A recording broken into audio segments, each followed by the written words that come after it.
You know that moment when your kid asks a question so innocent, so pure, that it cuts you deeper than any adult's betrayal ever could? That was me 2 weeks ago, standing in our tiny living room next to the half-decorated Christmas tree, when my 8-year-old daughter, Ella, looked up at me and asked, "Daddy, why didn't Grandma hang my ornament this year?" And the worst part? I didn't have an answer that wouldn't break her heart. I couldn't tell her it was because Grandma never even saw it. Never even knew about the little glitter-glued popsicle stick frame she made in school, with our photo from Halloween tucked inside. I couldn't tell her that this year, her grandparents had already celebrated Christmas without us. My name's Saul, I'm 36, and for most of my adult life, I've been the quiet one in the family. Not the golden child, not the problem child, just the one in the background. The one who shows up on time, helps clean the dishes, brings the wine, makes small talk, keeps the peace. My younger brother, Chase, on the other hand, has always been the center of everything. He's 5 years younger than me, and I swear he came out of the womb charming people. He's the type of guy who never remembers anyone's birthday, but still gets the biggest slice of cake. My parents, Margaret and Daniel, adore him. I used to think they just related to him better. He's loud, spontaneous, loves the spotlight. But as the years rolled by, it became harder to ignore the pattern. He got more grace, more money, more attention, and more love. And I got silence. For years I told myself it wasn't personal, that I was just different, that maybe they just didn't know how to connect with me the way they did with him. I let it slide when they forgot my college graduation but flew across the country for his. I stayed quiet when they offered to help pay for his wedding, but I had to take out a personal loan to afford mine. And when my wife, Emily, passed away suddenly 4 years ago, leaving me alone with a toddler, I gave them the benefit of the doubt when they said they were too overwhelmed to come help for a while. Grief does weird things to people, I told myself. But deep down, I think I knew. If it had been Chase, they would have moved in with him. Still, I didn't cut them off. I couldn't. Not for Ella's sake. She deserved to know her grandparents. And for the past couple years, I've made every effort to bridge that gap. I drive Ella an hour out of the city just to visit them on weekends. I'd send updates, photos, drawings. I invited them to school plays, holiday dinners, birthdays. Sometimes they came, sometimes they didn't. When they did show up, it was like they were performing kindness, smiles for the camera, gifts with tags still on them, and awkward hugs that didn't feel quite earned. But Ella loved them, and that was enough for me. So when Thanksgiving came and went this year without a word from them, not even a text, I started to get that tight feeling in my chest again. The one I used to get as a kid when I could tell I wasn't invited to something, even before I knew what I was missing. I brushed it off, assuming maybe they were traveling or under the weather. I didn't want to make it about me. Besides, we had a cozy little dinner at home, just me and Ella and a couple of our neighbors. She helped mash the potatoes and spilled cranberry sauce on her sweater, and I remember thinking, this is enough. This is good. But then came the photos. I wasn't even looking for them. They just showed up on my feed one night in early December. My cousin Emma had posted a carousel of holiday snapshots. Her with her boyfriend, their baby, the dog, and then there it was, a long table decked in garland, candles, and Christmas china. My parents at one end, Chase at the other. His wife, their twin boys. Emma, her mom, even my Uncle Joe, who usually skips family events altogether. And in the center of the table, a red Santa hat, on Chase's dog. I stared at that photo for what felt like an hour. I zoomed in, scanned every face, counted the chairs. 12 people. 13, if you count the dog. Every single person from our family, except me and Ella. Not even a sorry you couldn't make it kind of post. No caption suggesting it was a last-minute thing. Just annual Christmas dinner. So much love. It felt like someone had punched me in the chest while whispering, "You don't matter." I waited a day, then two. No text from my mom. No call from my dad. Nothing from Chase. I even opened a blank message to my mother 3 times, trying to find a way to ask, politely, gently, if we'd been left out on purpose. But I deleted it every time. I was tired of being the one to chase answers. The next Saturday, I took Ella to our favorite bookstore downtown. We browsed for hours, drank cocoa in the cafe upstairs, and picked out a little ornament kit for the tree. She made one with her face on it, and one of us together. I promised her we'd take them to Grandma's like we always did the week before Christmas. But something felt off in my gut, like I already knew what was coming. A few days later, I finally got a text from my mom. Just one line. Hope you and Ella are doing okay. Things have been so busy this season. That was it. No mention of the dinner. No apology. No invitation. Just a vague, chirpy deflection. I didn't even reply. I just stared at the screen until it went dark in my hand. That night, Ella asked if we could drive over to Grandma's to hang her ornament. I told her maybe tomorrow. Then I went to the kitchen, ran the faucet, and cried behind the sound of running water. I hadn't done that in a while. The next morning, I woke up to another photo. This time in a group message with Chase and my parents. It was the family tree. Their tree. Fully decorated. Every year, my mom makes a big show of hanging the grandkids' handmade ornaments right in the center. Ella's had always been front and center.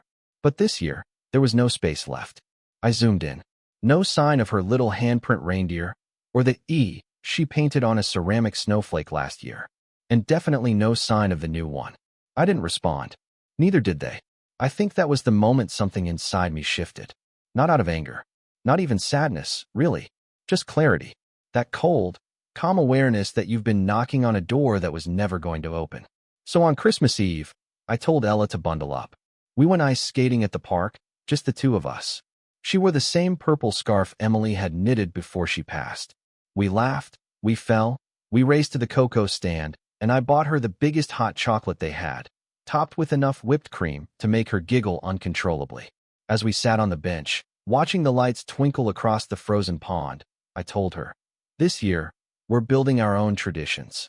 She just smiled and nodded, cheeks red from the cold, and I felt something I hadn't in a long time. Peace. That night, after she went to bed, I walked into the living room, stared at the tree, and opened my phone. I blocked my mother, then my father, then Chase. Not out of spite, not to prove a point, just because I finally understood something. But that wasn't the end of it. Not by a long shot.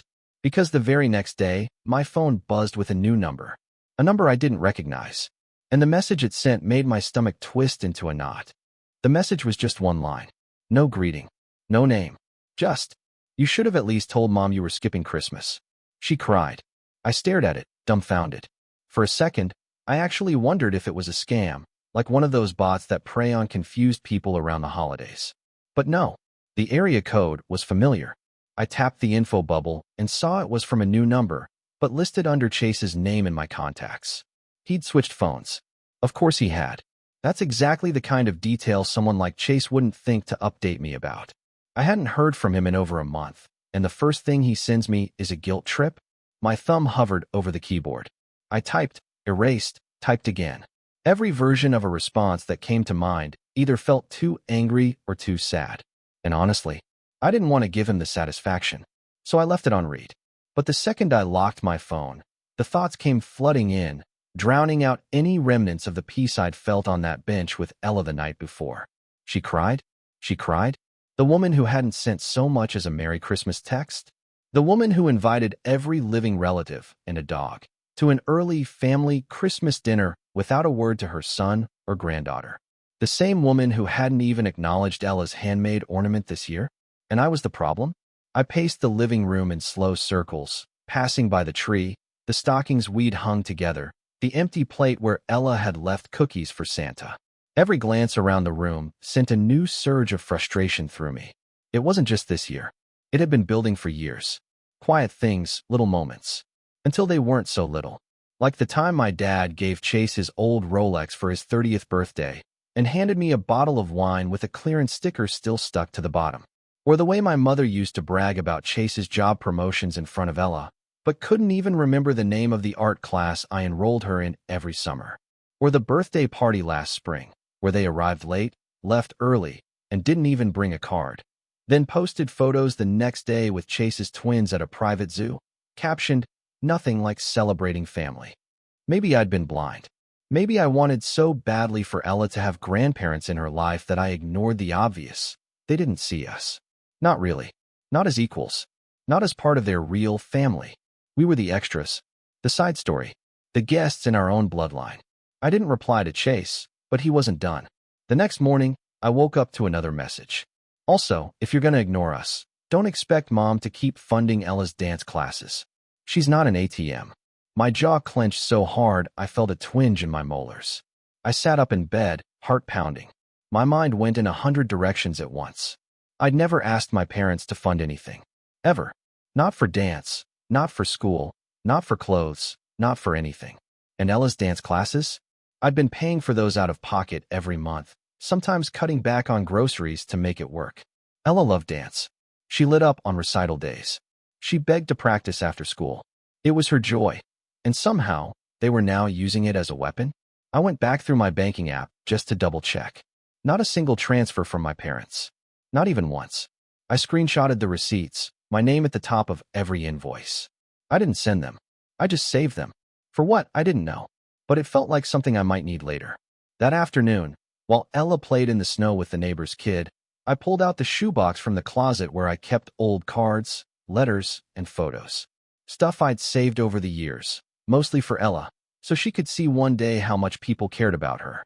But as I sifted through them, I noticed the imbalance. Almost all the cards from my parents were to me. Congratulations for graduating, for getting the apartment, for the job. None of them mentioned Ella by name after she was born. There was one from Chase, an old Christmas card with a photo of him and his wife in matching pajamas, holding their twin babies like trophies.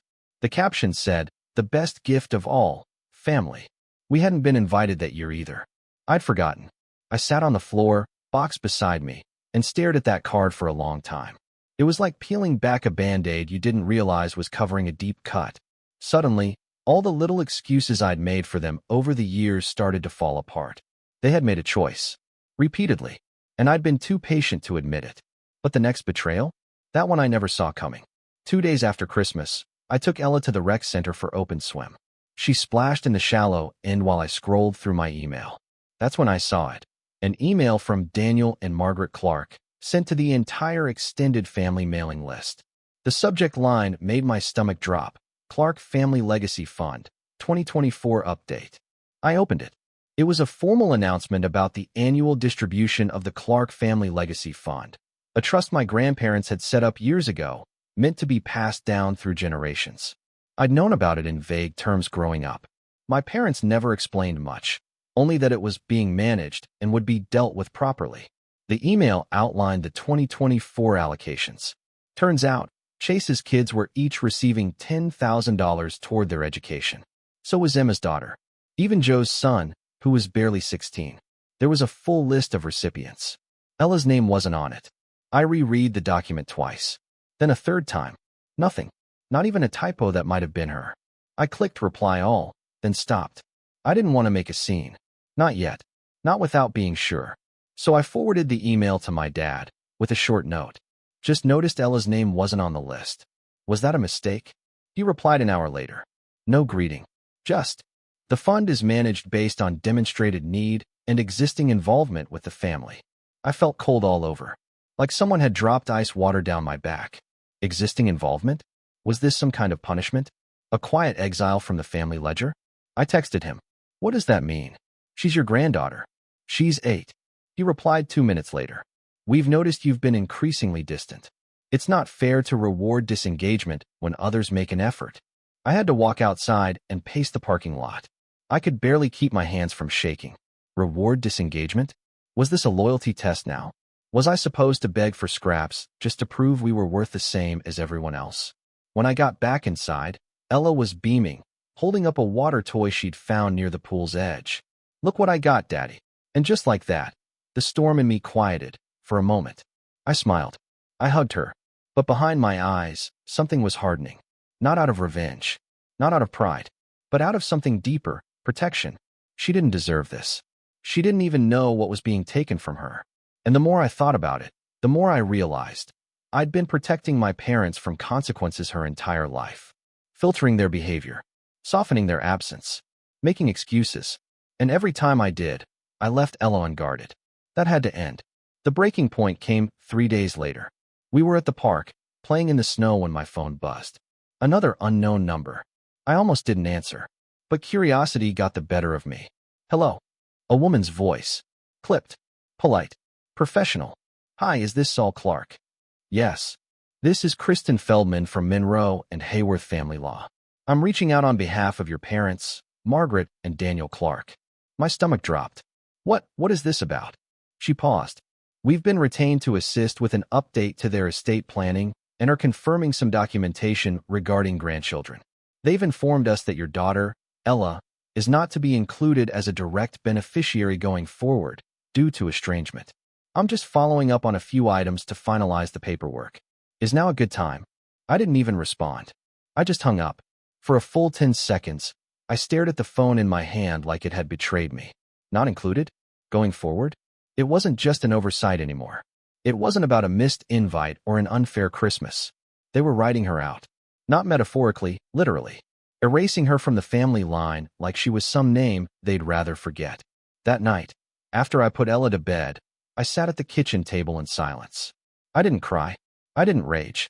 I just sat there, tapping my fingers on the edge of a mug, feeling something shift inside me. Like the final lock on a door that had already been closing for years. They wanted to erase us. Fine. But I wasn't going to fade quietly. The call from the estate lawyer haunted me for days. I couldn't stop hearing her voice in my head. That flat, professional tone as she casually explained how my parents were removing my daughter from the family legacy. It was so clean, so cold, like they were updating a spreadsheet. Like Ella was just a line item they decided to delete. At first, I didn't know what to do with that kind of pain. I'd been disappointed by them before, sure, ignored, overlooked, even disrespected. But this wasn't neglect. This was deliberate, calculated. And worst of all, it was aimed at my kid. For the first time in my life, I felt powerless. I tried not to show it around Ella, but it got harder every day. My patience thinned. I'd catch myself zoning out while she was talking about school or brushing her hair a little too quickly in the morning. The worst part? She noticed. She always noticed. One night, after brushing her teeth, she looked up at me with those big brown eyes and asked, "Did I do something bad?" I knelt down, heart cracking right in my chest. "What? No. Sweetheart, why would you think that?" She shrugged. "Grandma and Grandpa don't talk to us anymore. Did I make them mad?" I pulled her into the tightest hug I've ever given and whispered, "You didn't do anything wrong. Sometimes grown-ups make weird decisions. That has nothing to do with you." She nodded, but I knew it wasn't enough. She was internalizing it anyway. That's what kids do. And that's when I knew something had to change. Not with them. With me. I'd spent so much of my life trying to earn scraps from my family's table that I hadn't realized I could build my own. I was tired of waiting for a seat. Tired of raising Ella to believe this was what family was supposed to feel like. We deserved better. But change didn't come overnight. The first few weeks of the new year were rough. Work was slow. I do freelance web development, which pays the bills, but it's feast or famine most months. January's always thin. And with the heating bill spiking and Ella's school fundraiser around the corner, the financial stress pressed down like a weighted blanket. There were nights I'd sit on the couch after Ella went to sleep, laptop open, trying to bid for jobs on freelance boards while half a dozen other guys undercut me by $200. It made me feel small. Like no matter how hard I worked, we'd always be one missed invoice away from disaster. But rock bottom has a strange clarity to it. It wipes away the noise. And once I stopped chasing approval from people who'd already turned their backs on us, I started seeing other paths forward. Quieter ones. Ones I could actually control. The first thing I did was write a list, not of goals, but of things I knew. A strange exercise, but it helped. Ella needs me happy more than she needs me bitter. My family doesn't define our worth. I am not invisible. I am exhausted. That's not the same thing. We're not poor. We're just early. Love doesn't need a group text to prove it. That list sat on my desk for weeks, taped next to the lamp. Every time I felt the sting of something, a memory, a missed call, a holiday photo I wasn't tagged in, I'd look at it and remember, they weren't my whole story. They were just the prologue. And then something weird happened. I got a call from an old college friend. He ran a small startup, nothing flashy, just a real estate CRM tool, and his lead developer had just bailed mid-project. He asked if I could step in and finish the front-end redesign in 6 weeks. It wasn't glamorous, but it paid better than anything I'd touched in 6 months. I said yes before I even hung up the phone. That job saved us. Not just financially, though. Yes, it let me finally fix the brakes on my car and pay off Ella's dance class through the summer, but emotionally, too. It gave me back a sense of dignity, of competence. For the first time in a long time, I felt capable again. I worked nights after Ella went to bed, headphones in, music low, And when I started submitting mock-ups and wireframes, the team praised my designs. They gave feedback that felt collaborative, not critical. I was respected, trusted. I even got offered a long-term retainer by the end of the contract. That felt like oxygen. Meanwhile, Ella thrived.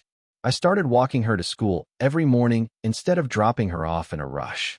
We made Sunday pancakes a ritual. I taught her how to make scrambled eggs one Saturday, and she declared herself egg master of the house, which became a running joke. We watched cheesy movies on Friday nights, and I stopped checking my phone when she talked. We built something. Just us. And then, in early March, something happened that I never expected. Ella got an invitation to a birthday party from Chase's twins. At first I thought it was a mistake. The card was generic, sure, glossy cardstock, dinosaur theme, RSVP number at the bottom. But the envelope was addressed specifically to Ella at our address. I turned it over 3 times in my hand, trying to make sense of it. Chase hadn't contacted me. Neither had my parents. And yet, here was this gesture. I didn't tell Ella right away. I needed to think. Was it a peace offering? A trap?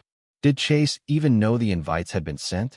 Maybe his wife, Kara, was trying to extend an olive branch. Or maybe it was pity. Maybe they were trying to show the rest of the family how gracious they were being by including us again. For 2 days, I kept the card on the kitchen counter, debating. But Ella saw it eventually. She recognized the twins' names right away. Oh, is this a birthday party? Are we going? I hesitated. Do you want to go? She shrugged. They're kind of funny. They let me use their swing set last year. That answer was so innocent, so unaffected, that it nearly broke me. She hadn't absorbed the politics, the drama. She was still just a kid who liked swings. So I said yes. I took her shopping for a gift, let her pick out a Dino-themed art kit, and dropped her off at the party the following Saturday. I didn't go inside. I didn't want to see them. I sat in the car with the engine running, one eye on the driveway, half expecting Chase to come out and sneer at me. He didn't. Ella had a great time. She came back beaming, clutching a goodie bag, telling me how she beat all the boys at musical chairs. Uncle Chase gave me cake, she said. Something twisted in my chest at that. I didn't know how to feel, but what she said next hit even harder. He asked if you were okay. I said you were busy working on a big, important project. I blinked. Did he ask anything else? She nodded. He said I got really tall, and that he hadn't seen you in forever. He said maybe you're mad. That night, I sat on the porch with a beer and stared at the sky for an hour. Was I mad? Sure. But more than that, I was done. Done waiting for their version of family to make space for us. Done hoping they'd change. But I wasn't bitter. Not anymore. I was just grounded. I had something better now. Not louder. Not fancier. But real. We'd been written out of the story. So I started writing our own. I took on another freelance gig in April, a bigger one this time, for a wellness app launching in Canada. I redesigned their user flow and got a full referral bonus when the launch outperformed expectations. They even flew me out to Toronto for a week to meet the team. It was the first time I'd traveled in years. Ella stayed with our neighbor, and when I came home, she greeted me at the door with a poster she'd made. Welcome back, CEO Dad. I hung it above my desk. I used the extra money to get us 2 things, a new couch, finally, and a spring break trip to the mountains. Nothing fancy, just a small cabin with a fire pit and a view of the lake. Ella learned how to skip rocks. I taught her how to make s'mores without setting her marshmallow on fire. We spent the whole weekend unplugged. Just air and trees and quiet joy. The night before we left, she sat beside me under a blanket and asked, "Do you think they miss us?" I paused. Maybe, but I think sometimes people don't know how to show it. Or they show it in the wrong way. She nodded slowly, eyes heavy. I like our way better. So did I. But as it turned out, our peace wouldn't last much longer. Because the next week, something showed up in my mailbox that reignited everything. Something that reminded me just how far they were willing to go to rewrite the story, and why it was finally time for me to write the ending they never saw coming. It came in an envelope with no return address, just my name in tight block letters. Saul Clark. No stamp. Just dropped in my mailbox like a bad omen. I opened it on the kitchen counter with my keys, tearing the flap without much thought. Inside was a single piece of paper, a printout of an email. I frowned. At the top, I could see it had been forwarded. The sender? My cousin Emma. The original message? From my mother. We're trying to keep things simple this year. Only immediate family for the summer cabin week. Just Chase, Kara, the twins, and us. No need to complicate it with drama. Saul's made his distance clear. If he wants to isolate himself, that's his choice. We need a peaceful week. Then Emma's note at the top, clearly not intended for me. I feel weird about this. He's still your son. And Ella's just a kid. I'm not getting in the middle, but thought you should know Chase is already telling people they're inheriting the cabin. I reread it twice. The summer cabin. It had been in our family for 3 generations. Nestled near the edge of Lake Harrington, with a cracked wooden dock and a rusting canoe that somehow still floated. My childhood memories were etched into that place. Catching fireflies with Chase, our dad grilling hot dogs, my mom reading on the porch. After my grandfather passed, he left it to my parents with the condition that it stay in the family. My dad always said it would be passed down to both boys one day. But now, apparently, they were excluding me from that too. No conversation. No warning. Just gone. Chase was already staking his claim. I sat in silence for a long time, the paper crumpled in my hand. I wasn't even angry at first. Just tired. But then a slow, unmistakable spark lit up somewhere deep in my chest. Because this time, I wasn't at the mercy of their decisions. This time, I wasn't scraping by. This time, I had leverage. When the startup I'd helped launch hit a big growth milestone, they offered me a quiet equity buy-in. I'd accepted. Just a small stake at the time. Nothing flashy. But in March, they'd gotten acquisition interest from a mid-sized software company. It hadn't gone public yet, but the internal whispers were loud, and the valuation was big. My little stake? It was about to be worth mid-6 figures. I hadn't told anyone yet. Not even Ella. But in that moment, as I stood there reading my mother's words, I made a decision. If they wanted to pretend I didn't exist, I'd give them a version of me they couldn't ignore. Not loud. Not vengeful, but undeniable. It was time to take control of the story. First, I needed to confirm what I already suspected. They were trying to quietly transfer ownership of the cabin to Chase. I reached out to an old friend from college, Julie, who worked in a real estate title firm. I hadn't talked to her in years, but she answered my message within an hour. We set up a call. Hey, she said. So, the property is still under your parents' names, but there's been a title review filed. That usually means someone's preparing a deed transfer. You're not listed anywhere, though. I swallowed hard. Can I find out who's trying to claim it? She tapped a few keys. There's a draft deed transferring joint ownership to a Chase and Kara Ellis Clark. Filed just last week, not finalized yet. Probably waiting on a notary. That was it. The confirmation I needed. I thanked her, hung up, and immediately got to work. There were 2 things I knew about my parents. They cared deeply about appearances, and they hated public messes. Anything that even smelled like family drama made them retreat into denial. That was my opening. First, I called my cousin Emma. Hey, I said. I got your message. Thank you. She exhaled. I didn't mean to rat anyone out. Ella deserves better. She does, I said. And I'm not mad. But I need a favor. Do you still have the guest list for the cabin week? She paused. Yeah. What? Would you mind forwarding it to me? I need to see something. She hesitated, but eventually said, okay, but be careful. If they find out. They won't, I promised. I'm not making a scene. Just making a point. 5 minutes later, the email hit my inbox. I scanned it. Names, dates, RSVP statuses. There it was, a full week of guests confirmed. A cozy itinerary. A lakeside bonfire night. A family slideshow. Disgusting. Next, I called another old friend, Ryan, who worked in private event catering. You still do those full-service lake events? Sure, he said. You planning something? Not exactly. But I need to reserve your best team for a July 20th event at Lake Harrington. Same weekend as the Clark gathering. He laughed. You finally staging a coup? Something like that. I booked his team. Then I called the Lakeside Property Management Company, a small but local group who maintained docks and handled minor renovations. I want to reserve your inspection and repair team for the 2nd week of July, I told them. We're reviewing our cabin for resale. Might be listing it soon. Wait, resale? The Clark cabin. Correct. They confirmed the appointment. It wasn't about reselling. Not yet. But I needed whispers to start. I called my lawyer next. Hypothetically, I asked, if I have documented evidence that a verbal promise of shared inheritance was made multiple times, and now they're excluding me, what's my standing? If you've got dates, emails, even witnesses, you might have grounds to contest the transfer, especially if the property was meant to be passed down equally. I had all three. Over the years, my dad had sent me multiple emails referencing, "When the cabin is yours too." I had an old voicemail from 2019 where he told Ella, "One day you'll fish off this dock like I did."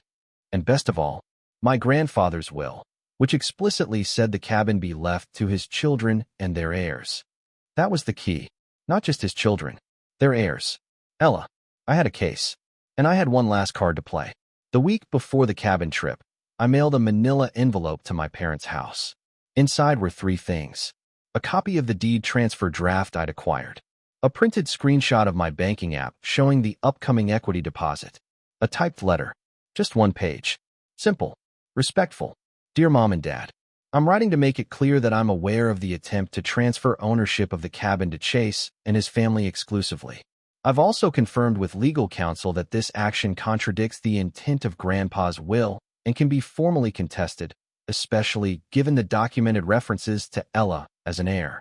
I am not interested in a lawsuit, but I will not allow my daughter to be erased from a family she belongs to by blood and by right.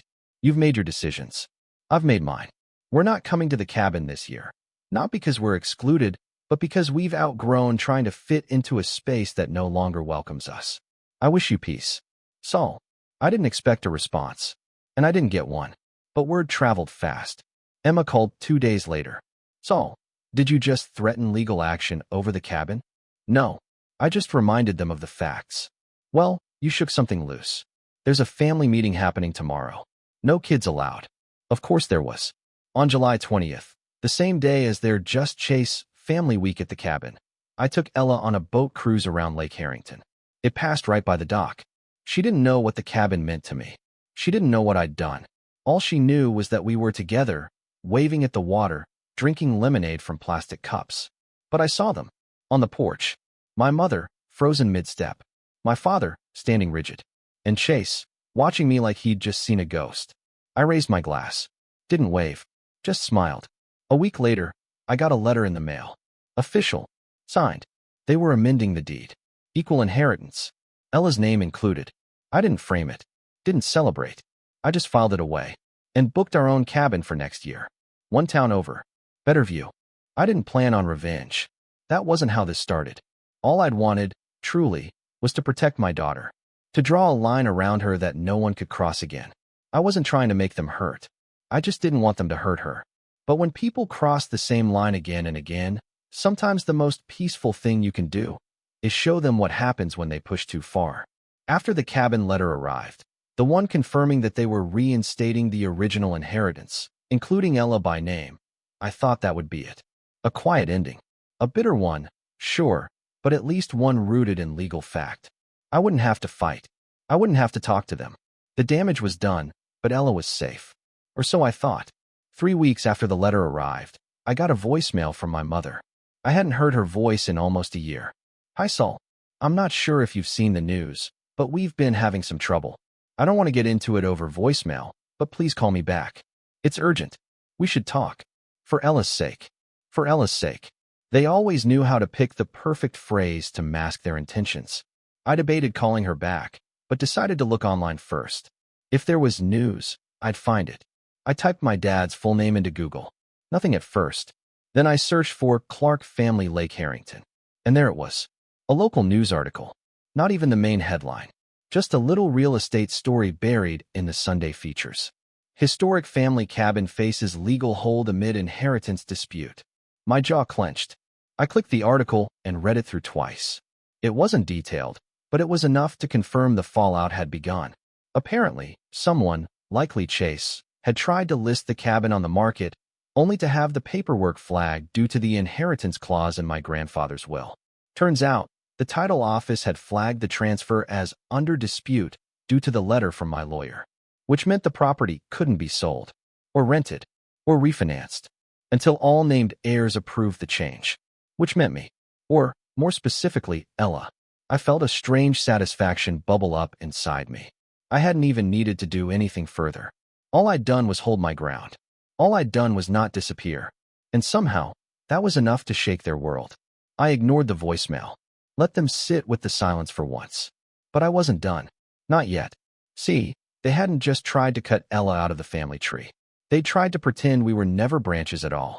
And after everything we'd been through, after all the years I'd spent biting my tongue, being the good son, letting their neglect slide under the radar, I realized something. I wasn't just going to stand my ground. I was going to build something on it. The idea came slowly. It started with a single conversation with Julie, the friend who'd helped me look into the deed transfer. You know, she said, if you ever do want to sell your half, people are offering crazy money for lakefront property right now, especially with generational ownership. I blinked. Wait, you mean I could? You own it now. You don't need their permission. You can't sell the whole thing, but your stake? Absolutely. That's when it hit me. They'd fought so hard to keep us out. What if the worst thing I could do to them was get in and stay? Over the next month, I did 3 things. I met with a property attorney and had Ella's name formally listed as a contingent co-owner of my share. That way, even if something happened to me, she wouldn't just inherit it, she'd be on the deed. Now, I filed paperwork to designate my stake in the property as available for short-term rental consideration. The town had recently passed a law allowing fractional owners to list their portions of property use, including cabin weeks, through a lottery or permit system. I applied for a summer permit for 2 weeks out of the season, and I got it. I listed my 2 weeks on a luxury cabin rental site at a premium rate, $3,000 per week. And within days, both weeks were booked. I used the profits to pay down my credit card, upgrade Ella's laptop, and buy us tickets to Disney World. But the real payoff came later. Because a few days before the summer season started, my parents finally reached out again. This time, they didn't call. They emailed. Saul, we've been trying to finalize the family trip and we're informed that 2 of the peak weeks are no longer available. This is obviously a mistake. You didn't seriously rent the cabin out to strangers, did you? Please let us know what's going on. Mom and Dad. I stared at the screen. Then, slowly, I began to type. Dear Mom and Dad. That's not a mistake. Those are the 2 weeks granted to my share of the property. As you know, Ella and I weren't invited to last year's trip, and I'm sure your Just Chase plan is still intact. Renting those weeks helps fund Ella's education and our own family traditions, which, I assure you, are thriving without your input. I hope the rest of your summer is peaceful. Saul. They didn't reply, but Emma sent me a text 2 days later. Your dad had a full meltdown when he found out about the rental guests. Some guy named Trent is using the fire pit and brought a portable hot tub. I laughed. Actually laughed. It felt good. But there was one final piece to the puzzle. Something I'd been holding onto for a while. Something Chase didn't know I knew. A few months back, after all the cabin drama began, I'd gotten a LinkedIn message from a recruiter. They were hiring for a mid-level product strategist at a software firm. The same firm that Chase had just joined as a consultant. They wanted to talk to me. Turns out, the CEO of the acquiring startup, the one I'd helped build, had moved there recently. And when he saw my name pop up, he personally requested a meeting. I didn't say yes immediately, but I didn't say no. And after 3 interviews, they offered me the job. Remote, full benefits, $40,000 more than I was currently making. I accepted. On my first day, I found out Chase was on a probationary contract, pending performance review. He hadn't made any real contributions yet, hadn't even logged into the platform. My supervisor asked if I knew him. I just smiled and said, we're related. Distantly. Within a month, I had proven myself valuable enough to join a leadership team for one of the new product launches. Chase was let go in the restructuring. He never even saw it coming. These days, I don't think about them much. Ella and I are doing better than ever. We've got our own rituals now, Friday night art projects, pancake Sundays, annual beach trips with her godmother and her kids. Our version of family is patchwork and perfect. She still asks about grandma sometimes. Not in a sad way, just curious. I don't sugarcoat it anymore. I just say, some people think family is a prize you have to earn. But real love doesn't come with conditions. You deserve the kind that stays. She nods. She understands more than I ever did at her age. And every year, when our cabin weeks roll around, I smile knowing there's a stranger in a lawn chair roasting marshmallows on a property my parents once tried to erase her from. It's not revenge. Not really. It's just the truth. And the truth is, they tried to shut us out of their legacy. So I built us a better one. One where my daughter will never have to ask why her ornament's missing from the tree. she'll know she belongs. Because I carved her name into the story myself. And that was the last thing they never saw coming.